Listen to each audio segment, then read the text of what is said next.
এটি ইভিটল নামে একটি মিলিটারি ড্রোন, যার উদ্ভাবক Narsingdi science and robotics lab. প্রায় ২০ কেজি ওজনের ড্রোনটির প্রস্থ ১০ ফিট এবং দৈর্ঘ্য ৬ ফিট। কমিউনিকেশন এবং ভিডিও ট্রান্সমিশনে এটির রেঞ্জ ওপেন এয়ারে সর্বোচ্চ ৩০,০০০ মিটার, গতিবেগ প্রতি ঘন্টায় ২০ কিলোমিটার।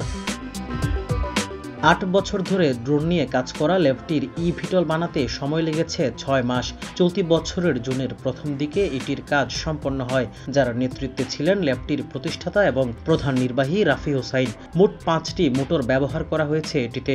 এর মধ্যে ৪টি ভার্টিক্যালি টেক অফ অ্যান্ড ল্যান্ডিংয়ে সহায়তা করে এবং অন্য আরেকটি হরাইজন্টালি প্লেন মোডে ফ্লাই করতে কাজ করে। সবশেষ ৪৬তম জাতীয় বিজ্ঞান ও প্রযুক্তি সপ্তাহ ২০২৫-এর জাতীয় বিজ্ঞান ও প্রযুক্তি মেলায় বিশেষ গ্রুপে প্রথম স্থান অর্জন করে এই উদ্ভাবনটি।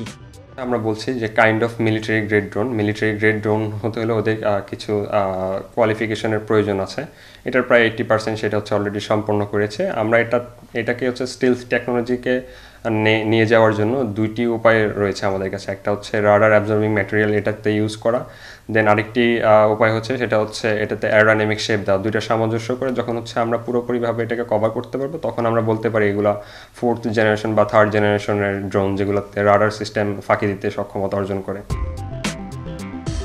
রোবোটিক্স ল্যাবটির যাত্রা শুরু ২০১৭ সালের মাঝামাঝিতে। মোট ১২ জন নিয়ে শুরু করা এই ল্যাবটির বর্তমান সদস্য সংখ্যা প্রায় ১৫০ জন, যারা জেলার বিভিন্ন স্কুল কলেজের শিক্ষার্থী। মিলিটারি ড্রোন ছাড়াও fire fighter drone, agriculture drone সহ বিভিন্ন প্রকারের ড্রোন তৈরি করছে।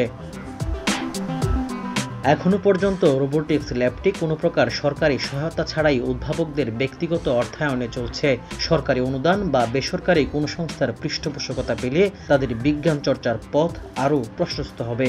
ক্লাবের সম্পূর্ণ ফাইন্যান্সিয়াল সাপোর্টটা আমাদের ৫ থেকে ৬ জন স্টুডেন্টেরই যত ধরনের ফাইন্যান্সিয়াল সাপোর্ট রয়েছে। এখন পর্যন্ত সরকারিভাবে সরকারি অর্থ মন্ত্রণালয় অথবা বিজ্ঞান ও প্রযুক্তি মন্ত্রণালয় থেকে ওরকম কোনো ধরনের আমরা অনুদান পাইনি, যেটা দিয়ে হচ্ছে আমরা নেক্সটে হচ্ছে আরও বড় কিছু হচ্ছে ইনভেনশন করতে পারবো।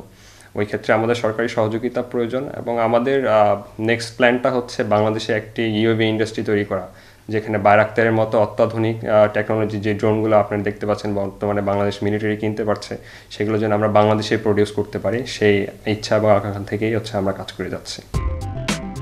রোবোটিক্স ল্যাবকে সহায়তা করতে হলে বড় মাপের আর্থিক যোগান প্রয়োজন জানিয়ে নরসিংদীর জেলা প্রশাসক বলছেন পাশে থাকার কথা, যদিও স্থানীয়ভাবে ড্রোনটি উড়ানোর অনুমতি পাওয়া যায়নি এখনো।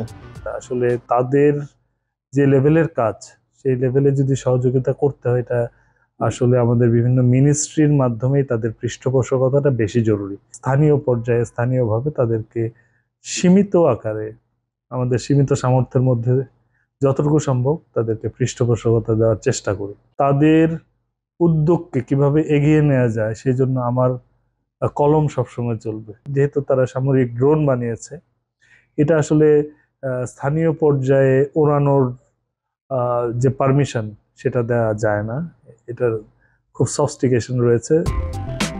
নরসিংদী সায়েন্স অ্যান্ড রোবোটিক্স ল্যাবটিতে ৩য় শ্রেণীর শিক্ষার্থী থেকে শুরু করে কলেজ ও বিশ্ববিদ্যালয় পড়ুয়া শিক্ষার্থীরা নিয়মিত বিজ্ঞান চর্চা করছে। এছাড়া বিজ্ঞানের নানা বিষয়ে শেখার সুযোগ পাচ্ছে আগ্রহীরা।